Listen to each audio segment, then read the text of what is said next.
Hello all. இந்த வீடியோவில் படையல்ங்கிற restaurant, அதாவது அவங்க வந்து ஆயில் யூஸ் பண்ணாமல், அடுப்பு எதுவுமே யூஸ் பண்ணாமல் வந்து சமையல் பண்ணுறாங்க. இதை வந்து நான் யூடியூப்லேயும் அப்புறம் பேஜஸ்லேயும் வந்து பார்த்தேன். சரி, நம்ம பக்கத்தில் தானே இருக்கோம், போய் ட்ரை பண்ணலான்னு போனீங்க. இது வந்து இப்போ காந்திபுரம்லேயே வந்து ஒரு பிரான்ச் ஓப்பன் பண்ணியிருக்காங்க. ஃபஸ்ட்டு வந்து 200 ரூபாவாக இருந்தது, ஆனால் இப்போ வந்து 250 ரூபா ஒரு மீல்ஸ்க்கு வந்து மாற்றிட்டாங்க. ரேட் கொஞ்சம் ஜாஸ்தி தான், ஆனால் ஒரு டைம் வந்து நீங்கள் ட்ரை பண்ணலாங்க. நான் போனப்போ இந்த மெனு தாங்க இருந்தது. நிறையா மெனுஸில் வந்து நிறையா ஐட்டம்ஸ் இருக்குது. நீங்கள் வந்து காம்போவாகவும் வாங்கிக்கலாம், இல்லாட்டி தனித்தனியாக உங்களுக்கு பிடிச்ச மாதிரியும் வாங்கிக்கலாம். தண்ணி பார்த்தோன்னா வெட்டி வேர் தண்ணி பானையில் கொடுத்தாங்க. அப்புறம் வந்து ரோஜா இதழ்கள் வச்சு ஒரு சர்பத் மாதிரி ஒன்றும்.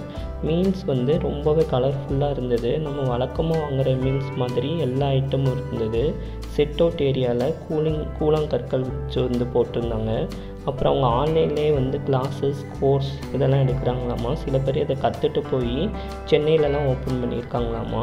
அப்புறம் இயற்கை முறையில் வந்து விளைவிச்ச சிறுதானிய பயிர்கள், அரிசி எல்லாமே வந்து அங்கே வந்து ஷோகேஸ்க்கு வந்து வச்சுருந்தாங்க. வேணும்னா நம்ம வந்து அதுவும் வந்து அங்கேருந்து பர்ச்சேஸ் பண்ணிக்கலாம். நிறைய ஐட்டம்ஸ் இருந்ததுங்க. நம்ம கேள்விப்படாத நிறைய அரிசி வகைகள் வந்து இருந்தது. மரபணு மாற்றம் செய்யப்படாத வந்து அரிசி, உப்பு எல்லாமே வந்து அங்கே அவைலபிளாக இருந்ததுங்க. அதுக்கப்புறம் பார்த்தோன்னா ஹெர்பல் டூத் பவுடர் இருந்தது. அப்புறம் வந்து லிக்விட் வாஷ், டாய்லெட் கிளீனர் எல்லாமே வந்து வச்சுருந்தாங்க. இயற்கை முறையில் செய்யப்பட்ட சோப்பு வந்து இருந்ததுங்க. அதே மாதிரி இன்னொரு ஆட்டு பாலில் செய்யப்பட்ட சோப்புன்னு ஒன்று வச்சுருந்தாங்க. அப்புறம் வந்து பாம்பு இதில் பண்ண டூத் ப்ரஷ் இருந்தது.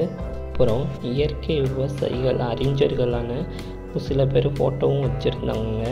அவங்க வாங்கின நிறைய அவார்ட்ஸ் வந்து ஷோகேஸ்க்கு வந்து வச்சுருந்தாங்க. சாப்பிட்டு பார்த்தோன்னா எந்த ஒரு வித்தியாசமும் இல்லாமல் நார்மல் மீல்ஸ் மாதிரி தாங்க இருந்தது. வெளியில் வர்ற இடத்துல வந்து ஒரு மணி வந்து வச்சுருக்காங்க. நம்மளுக்கு வந்து பிடிச்சிருக்கு இவங்களோட சமையல் அப்படின்னா அதை வந்து அடிச்சுட்டு போகணுன்னு சொல்லி சொன்னாங்க. Thank you all.